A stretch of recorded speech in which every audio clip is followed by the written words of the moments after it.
that have been laid out before them concerning Jesus' death and resurrection. Like I said, it's not about one of them trying to overpower the other. It's about the two of them coming together and trying to rationally, reasonably figure out all of the parts of the story and what's going on here, what God is doing through all of this. The word that's translated as reason here implies that there is a deep relationship between these two who are walking. There's a group of scholars who are much better versed in the Greek language than I ever will be, who believe that because this word is used, this specific word is used, that the two who are traveling together, quite possibly, are husband and wife. Only one name is given, Cleopas. And that name doesn't show up anywhere else in the New Testament. There are some very similar names that are mentioned. One man with a very similar name is believed by some to be Jesus' uncle on Joseph's side. Who knew? Why does it matter? But there you go. Some folks have this idea that this is Jesus' uncle, who would have known Jesus since he was a little bitty boy. And now his eyes have been blinded as he's walking down the road with his wife. So, whatever we do, it could be that no one knows for sure, but what we do know is that as these two went along the road, they talked, they debated about the events that had just happened in Jerusalem, and they did so trying to come to a conclusion about what all of this meant. The fourth word we find here is the word believe. You have to jump all the way down to verse 25 to find this word.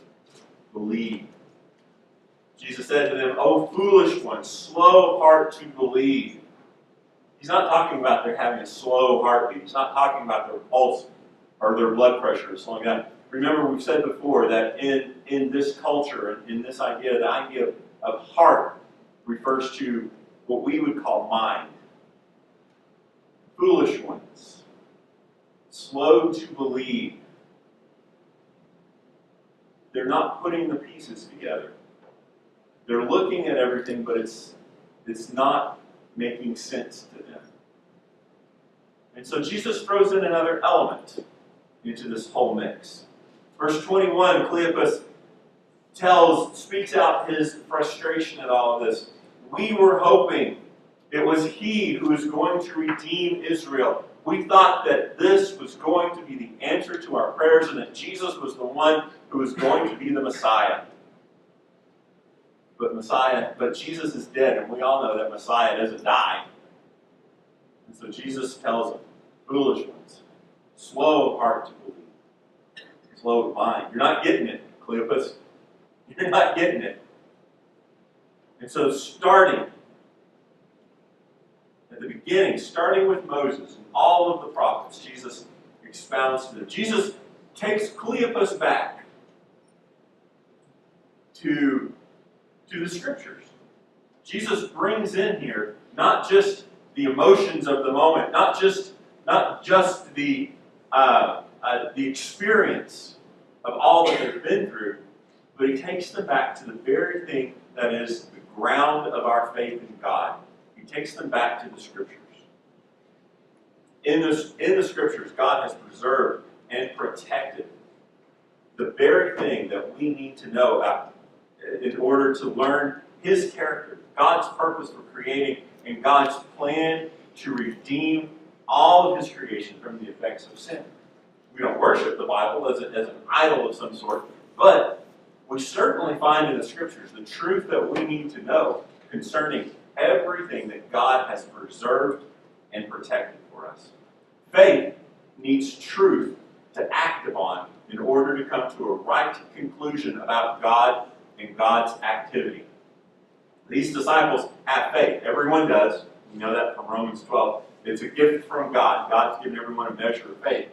And by directing these travelers back to the Scriptures, Jesus gives them the truth that they need for their faith to be strengthened, that they might believe what is right and what is real. The last word here is one of my favorites, found in verse 29. That's the word abide. Jesus indicates that he's going to go on further. They constrain him, they call him back, they beg with him, they plead with him, and they say, abide with us. Stay here. Stay, dwell. Build your tent here is kind of the meaning behind that word abide. It's one of my favorite words used to describe the relationship that Jesus wants to have with us. Over in John 15, the meaning of the word is described by Jesus when he uses grapes and a branch from a grapevine. He says, I am the branch. You, each of you, are the grapes. We are all part of the vine. That is God. I'm the vine, you are the branches. Bear fruit. I got it wrong, didn't I? I'm so sorry. He is the vine. I think Sally's mouthing vine at me. I'm the vine. You are the branches. The branches are the ones that bear fruit. The fruit is our love for God lived out in our lives. That's the beauty of abide. He is in us. We are in him. It is a mutual indwelling. It's the way that Christianity is lived out. It's impossible to know God, to please God, apart from this kind of abiding relationship with Jesus. I hear a lot of talk from people that say, Jesus, abide with us, dwell with us, be with us. But remember that Jesus doesn't just tell us that he's going to abide with us. He calls us to abide with him, to choose to stay with him as well. It's a mutual relationship. Our previous passages throughout this journey have dealt with Jesus' instructions to his disciples. And when we think about it, Jesus is offering an invitation, not just instructions, but an invitation to these disciples. And indirectly, an invitation to us as well. And the invitation that he is offering us is this. See. Perceive. Open your eyes. Don't be so overwhelmed by circumstances and events of life. Don't be so blinded by the monotony and the daily grind of all that you have to do that you miss out on the fact that Jesus is calling you into a relationship with himself. That he is calling you to love him more than you love anything or anyone else in this world. Come, he says, see me, abide in me, and I will abide in you. Jesus is offering us the opportunity to see him, not just with our physical eyes, but to see him through eyes of faith. The Holy Spirit is the one who opens our eyes to the reality that Jesus is who he claimed to be, that he is Emmanuel, that he is God with us. The scriptures tell us again and again that this is a fact. And this fact is made crystal clear to us as we allow God to open our eyes to what he has done through Jesus.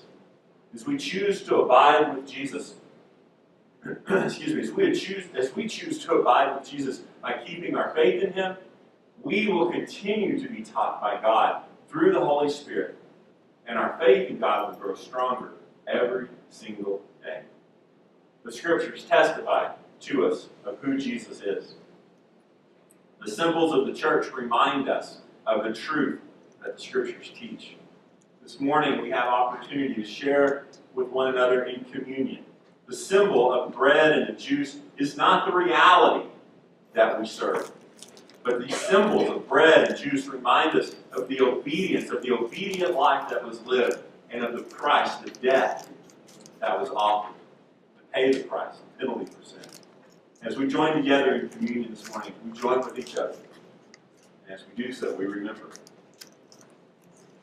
that Jesus is in our midst, and he is inviting us to abide in him.